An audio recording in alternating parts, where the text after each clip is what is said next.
Alright guys, so this thing showed up while I was working on cleaning the frame over there, as you can see. So this is the heart of our CR250. This is the CR250 motor. And as you can see, someone's already been into here, tore out the clutch and some of the starting, some of the gears in here, the whole basket, all that. And looks like at one point they had the whole clutch case off and the water pump, all that. But luckily they haven't touched the main case right here, so all the transmission and stuff will be good, clean, so I can take it apart and see exactly how everything is and how to put it back in. So if we look right down here, see all that play is supposed to be tight, so that's not really good at all. This thing was probably making a lot of noise before it eventually did itself in. You can see right here, I don't know if you can see that. It's got a V-Force 3 reed valve in there. As you can see over here, no one's been into the stator and flywheel. The front sprocket's still on. Looks like it had a little bit of a case saver on it.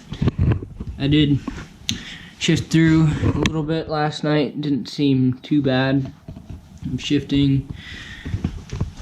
Here's our carburetor. Just those crusty old hoses. Not the worst.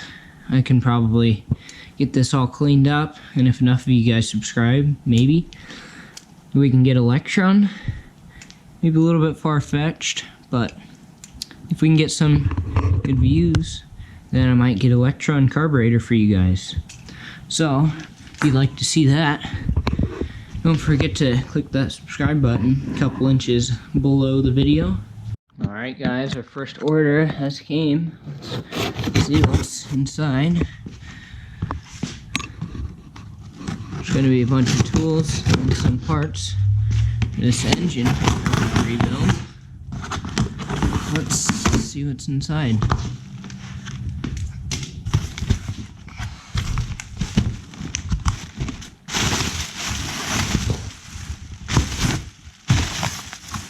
Alright, this right here is the crank puller and installer. Right here, looks like it's a little bit beat up. We got the crankcase splitter.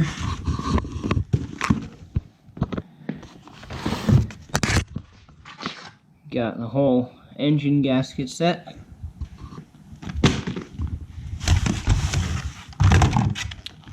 Looks like this is the transmission bearings. Looks like this is the water pump rebuild kit.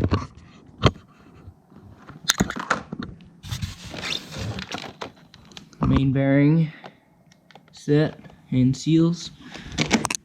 We got the clutch holder right here, so you can hold the clutch and do your work. A bag for the clutch holder. And it looks like we got Motion Pro flywheel puller. And let's see what's in this box right here. Looks like we got, pretty sure this is the set. Yeah, this is the line bearing puller. Yep. Alright, that's it for our first order. But you gotta clean up the bench, and then we can start disassembling this motor. Alright guys, to start off this teardown, I'm gonna get this flywheel cover off of here if I can, because I want to get this clutch cable out. Whoever tore this thing down, this bike originally, didn't take this out. The clutch cable is still in here. Kind of annoying, but not too bad. Alright, here's the inside of that. It's all dry. The gasket doesn't look too bad, so set that aside. And if we look deep into here, here's our flywheel itself. You can see the crankshaft moving. I can spin this. Spins when I move the whole engine. It's not the easiest to do. Alright, let's move on to getting these reed valves out. So this is, again, just a bunch of basically case bolts. All these 8mm, varying in length. Alright. So here's our actual intake. You can see there's some premix on there. Set that aside. And here is our actual reed valves. So you can see they are a V-Force 3. And if we look at them, looks pretty good. Good carbon fiber still. Not seeing any, maybe a little bit of light. So they'll work if we need them. Set that aside. Now we can see our intake real well. And let me get off this shift lever real quick, just get it out of the way. Set that aside. Let's go over, let's take out this clutch. That's what I wanted to do, that's why I was getting into here. So take it out just like that. Pretty simple. And it looks like whoever was in here took out the whole clutch rod, as that is free to spin, which makes sense. Let's turn this guy all the way around and we can start working on the clutch side of things. So as you can see here, clutch is not here anymore. You can see that's our oil, and basically nothing else is here either. The shifting itself is still here. Main shaft, what do you call it? And then, yeah, so it's all still here. The rest of the stuff is in the box, like the kickstart gear and all of its workings. So I'm gonna have to figure out how to do that whenever it comes down to it. Let me see if I can. Alright, there we go. It's that easy. Alright guys, I was able to pop off the water pump cover right here, as you can see. Not too bad condition. Need to clean up the gasket surface a little bit. I had to really pry on it to get it out, which kind of sucks. And here's what's left of the gasket. But what I need to do now is take this guy off. So it is standard threaded. So what I'm gonna need is a 10mm back here, and it'll just turn the whole engine. So I'm gonna have to hold it with the socket. Alright, so if we turn the engine around here, I can thread this guy off. So I put this case back on, make it a little easier to get this guy off. I can use the engine to hold it instead of having to hold it by hand. So the water pump itself isn't too bad. I'm gonna replace the bearing and seals back here when I get around to that, but we're still working on just tear down, so I can take this case back off. So what we're gonna need to do next is, I think, start taking off the shifting assembly. There's kind of a lot of parts too. And then, you know, soon we can start taking the cases off. So to get the shifting assembly started, what we're gonna need to do is, I think the whole thing will just slide on out. Yep, the spring is preloaded on there. So the whole thing will slide out. And then now, what we've got here, let's see if I can move the camera around. So in here, there's a couple parts.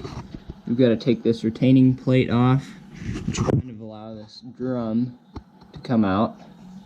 And then with that drum, there's some spring bits in there that just kind of makes the shifting all work up and down. You gotta take these actually three bolts off. Kind of also act as a retaining clip right here.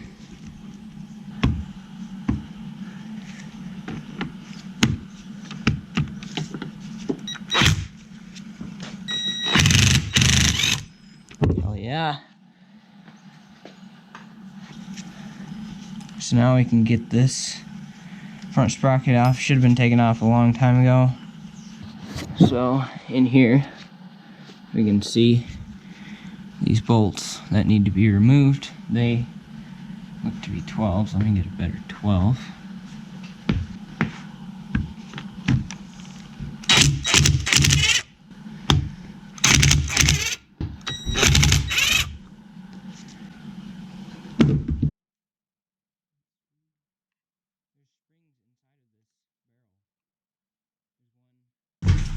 Alright guys, so now we gotta take off this piece right here.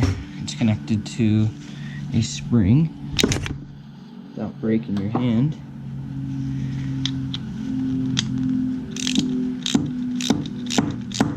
All these things are Loctited, just so that you know. This assembly right here is basically what makes the shift actually happen. There's that click, I guess you could call it, when you shift. This is what makes it happen. See if I can get it on off. Alright, there we go.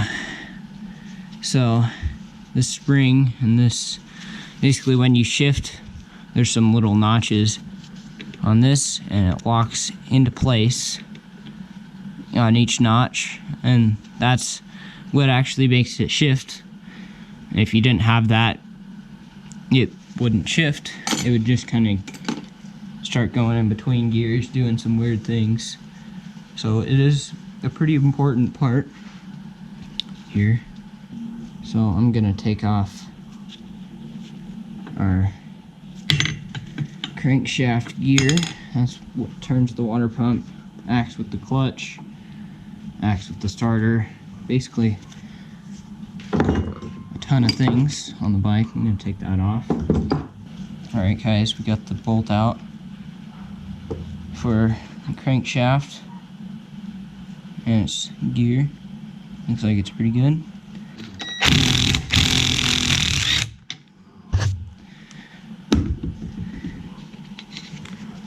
Oh yeah, there's plenty of red Loctite in that hole. Alright, couple last things before we get ready to pop her apart. I'm gonna remove this little holder for the starter spring up here. Gotta get the rest of the starter out of its box.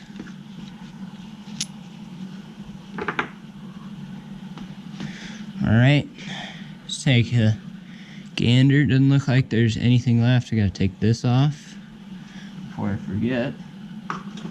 Looks to be all for this side, so let's flip it around, get the flywheel off. Yep.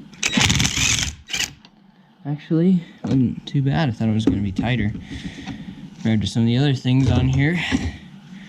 Alright, looks like I'm gonna need the flywheel puller. So let me get that thing out real quick. Alright, let's see how this guy works. Never used it before. In fact, just got it a couple days ago. So you're going to want to thread it in right in the middle here, if I can get it going. Alright, let's see how this guy works. I think that's it. She's pretty tight, but once you get her, I just like to use that squeeze technique. Find that's the easiest way to get super hard things off. So you just keep threading this in. And there she is. Just like that. And take this tool out. Alright, while I'm over on this side, gonna take off our little engine, I guess, case guard. What do you call it? It's basically a case guard, so if your chain broke, wouldn't come flying into the cases.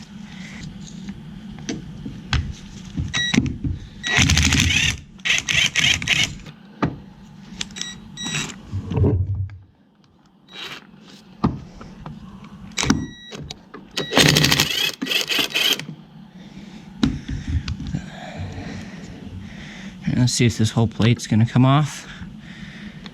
All right, worked as I wanted it to, just like that. All right, so looks like we just got a bunch of things that we're gonna need to hop on out of here. A bunch of bolts. I'm gonna get these ones in here first, just because I don't want to forget about them. That would really suck. And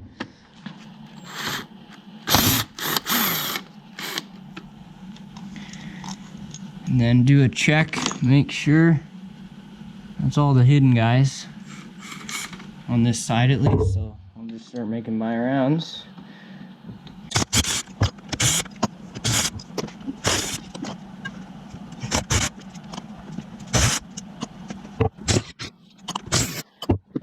Alright, pretty sure those cases are free, ready to be split. Let's get this camera on now. You can see that all the bolts on this whole thing are gone. If there was one left, then it wouldn't be coming apart.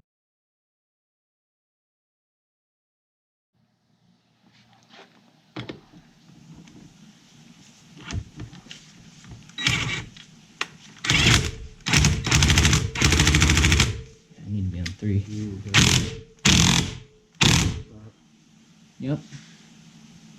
Looks like it's going. Damn.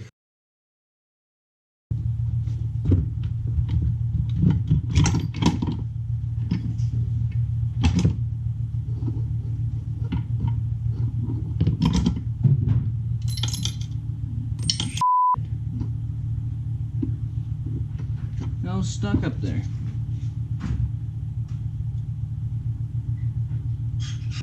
Get out the main shaft first.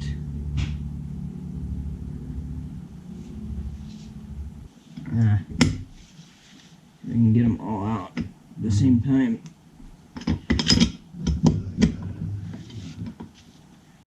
Alright guys, looks like this crank's just going to come out on its own, which is nice.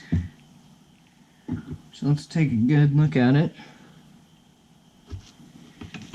Looks like it's got some heat right there, and that's just normal for pressing that all together.